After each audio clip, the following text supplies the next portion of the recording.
teman-teman, ini aku, Anka Tama. Kita dengerin sebuah cerita dari daerah Nusa Tenggara Timur yuk. Judulnya Kisah Pondik Si Licik. Dulu di wilayah Manggarai, Flores, hiduplah seorang laki-laki miskin bernama Pondik. Meski pintar, ia malas sekali belajar. Agar bisa makan, ia rela berjalan dari desa ke desa, mencari orang yang sedang mengadakan pesta. Dia juga tidak malu meminta potongan kepala kerbau sisa makanan pesta.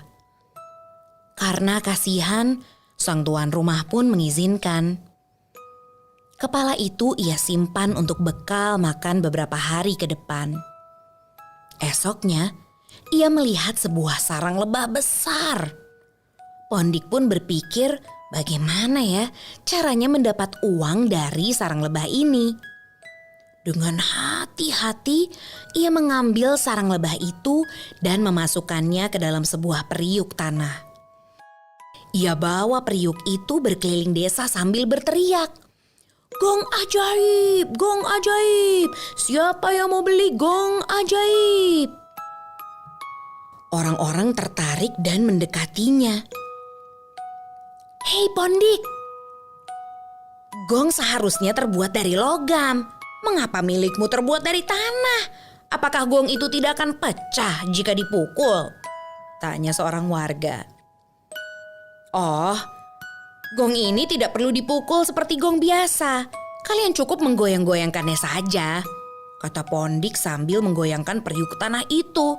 Benar saja. Kemudian keluarlah bunyi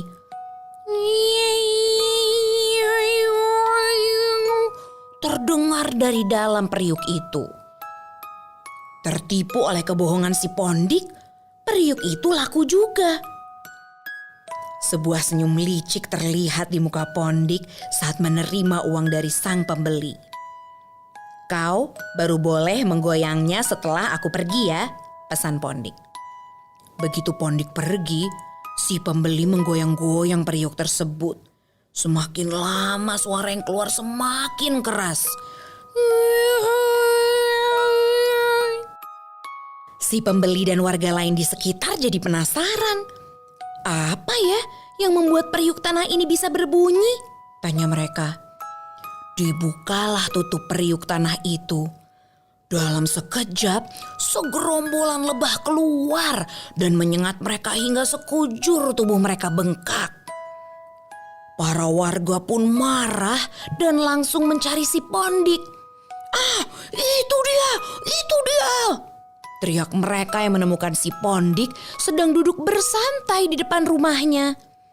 Pondik lalu dibawa ke balai desa untuk diadili. Karena dianggap telah mencelakai warga, ia dihukum dengan cara kedua tangan digantung di sebatang pohon sampai ia meminta maaf dan menyesali perbuatannya. Namun, si Pondik bukannya menyesal, ia malah menjebak orang lain untuk menggantikannya. "Kamu sedang apa, Pondik?" tanya Tembong, temannya yang baru pulang dari desa sebelah. "Oh, aku sedang berolahraga," jawabnya sambil berayun-ayun di batang pohon. "Wah, rajin sekali. Pantas saja tanganmu kekar." Mendengar pujian itu, Pondik mendapat ide untuk menawari Tembong yang mencoba olahraga tersebut. Tembong setuju dan melepaskan ikatan tangan si Pondik. Sebagai gantinya, ialah yang bergantung di pohon dengan kedua tangan terikat tali. Sedangkan si Pondik kabur menghilang. Hari sudah hampir gelap. Saat kepala desa menemukan Tembong yang malang mulai kesakitan. "Pondik, kali ini kau betul-betul keterlaluan," katanya geram sambil melepaskan ikatan Tembong. Para warga yang kesal kembali menyeret Pondik ke balai desa. "Sebagai hukuman, kau harus menyerahkan seekor kerbau yang besar dan gemuk untuk desa ini," kata kepala desa. Si Pondik menyanggupinya. Dengan akal liciknya, ia pulang dan mengambil potongan kepala kerbau yang ia minta dari pesta kemarin. Pondik menanam kepala kerbau itu di sebuah kubangan lumpur. Seutas tali diikatnya ke leher kerbau itu dan ujungnya diikatkan ke sebatang pohon. Hasilnya, seperti ada seekor kerbau yang berendam di dalam lumpur dan kepalanya saja yang terlihat. Setelah itu ia pergi ke balai desa. "Aku sudah menyiapkan kerbau untuk kalian di kubangan sebelah timur. Ambillah," kata Pondik. Setelah berkata demikian, si Pondik cepat-cepat mengemasi barangnya dan kabur meninggalkan desa.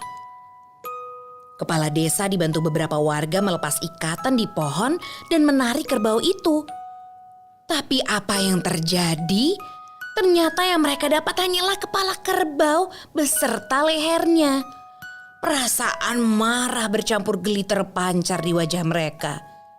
Lagi-lagi mereka menjadi korban kelicikan Pondik. "Sudahlah, biarkan ia pergi. Kita tak perlu memikirkannya lagi," kata kepala desa sambil menyuruh warga segera pulang. Akibat kelicikannya, Pondik pun hidup tanpa memiliki teman atau tempat tinggal. Berbuat curang memang akan membawa kerugian dan membuat kita tidak disukai orang. Makanya jangan tiru perbuatan si Pondik ya teman-teman. Gunakan kepintaranmu untuk hal-hal yang positif saja.